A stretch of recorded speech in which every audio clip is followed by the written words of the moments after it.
Hey everyone, and welcome to a new episode of Moxham Trails. It has been 2 weeks since the shed was delivered, and I was here last week briefly. Rick had a pull-out couch at his cabin, which is about a half an hour away from here, and he didn't want it anymore, so we drove up, grabbed it from his camp, and brought it over here. We spent a little bit more time organizing the shed, but that's the main reason I'm here today, is to unpack everything and try to get it organized. Rick and I used both of our trucks to bring up some supplies, like lumber, wire shelving, the wagon, jugs of water, an old bookcase, and some other items. This tiled piece of wood was actually a bar top that Joe and I built for my house years ago. It's since been replaced, so now I plan to use it as a workbench. I have a group of friends scheduled to visit in a few days, and my main concern is making sure that we have everything we need readily accessible for that visit.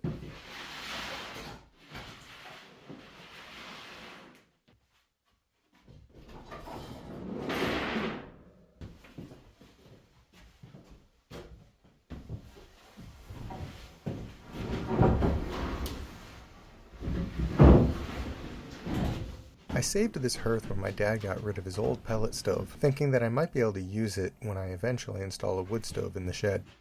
Once the hearth was in place and we had the space we needed, we went to Rick's camp to get his couch and put that in as well. This is how we left the place at the end of day one, and now everyone's up to speed. It's an overcast day, and I did drive through a couple of rainstorms on the way up here, so my top priority is getting the truck unloaded before another rainstorm hits.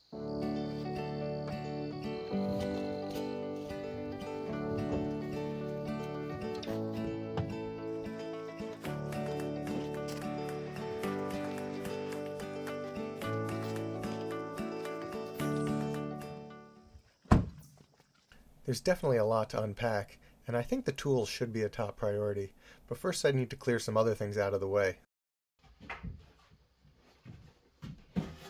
Part of the problem with working in such a tight space is that you often have to move things 3 or 4 times, usually moving it just to get it out of your way, not necessarily putting it in the place you know it's going to go. Let's fill this thing up.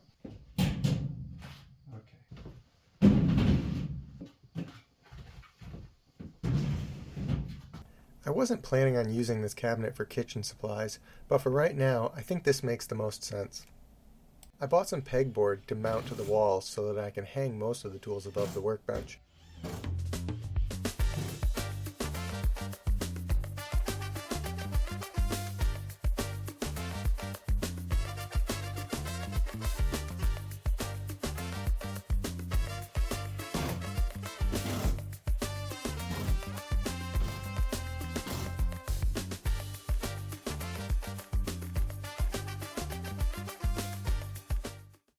I ran out of hooks, but I think that looks pretty good, and I was able to empty an entire tub. Rick just showed up to give me a hand for the day. Moving around down here between the two of us would probably be a little tough, so I'm going to go up to the loft and start taking care of bedding. I've been finding a bunch of random stuff that all belong in the toy box. Like the slingshot stuff needs to get put back. So I'm sure it will all fit, but it's not very well organized now. I can clear you off some surface area if you want to just organize the toy box. Sure. Ooh, there's a lot of space up here. Man, I don't know that this step stool is enough to get me up here. Well, it's enough to get me up here. I don't know if it's enough to get me down.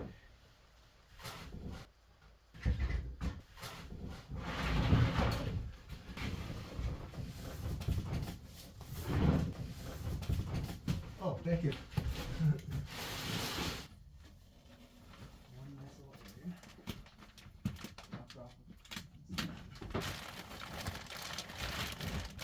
This particle board is kind of splintery.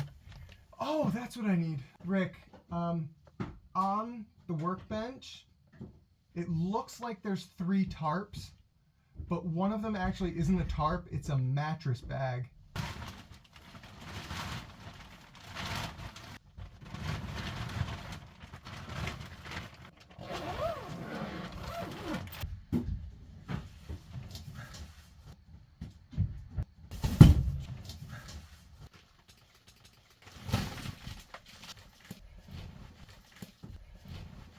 This is going to hopefully breathe and get thicker.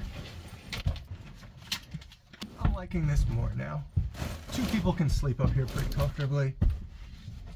1 person on that, 1 person on this, with enough room in between.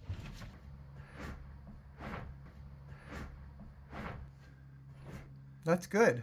It's not going to go the full width, but that will kind of divide the loft into a storage area and a sleeping area. Yep. The black will be the sleeping area for now. It probably doesn't look like much has changed, but we've actually unpacked and put away quite a bit of stuff. A lot of the clutter right now is actually empty bins. That green bin is empty, the blue bin is empty. All of these boxes are empty. So it's a little bit deceiving when you look at it.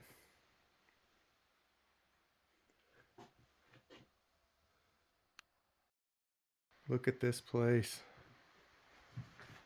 Pretty good level of organization for one day's work. Okay, I'm happy with what Rick and I accomplished today. We're having some friends up here this weekend for a big gathering of mountain bikers to work on the trails, and my main goal was to make sure that this place could sleep 5 people, and I think we got it. So I'm happy about that, and in general, I'm just happy with the way this shed is developing. I am a little bit concerned about the lighting. It's a very cloudy and dark day, so I wouldn't expect it to be overly lit in here, but right now I can barely see in corners of the shed. So something's going to have to be done with the lighting, not just for nighttime use, but actually for daytime use too, because it's pretty darn dark in here right now. Might not have been the most exciting episode, but I sure feel like I got a lot done, and thanks to Rick for all of his help. So I guess that's it for now, and I'll see you next time on the next episode of Moxham Trails. Bye.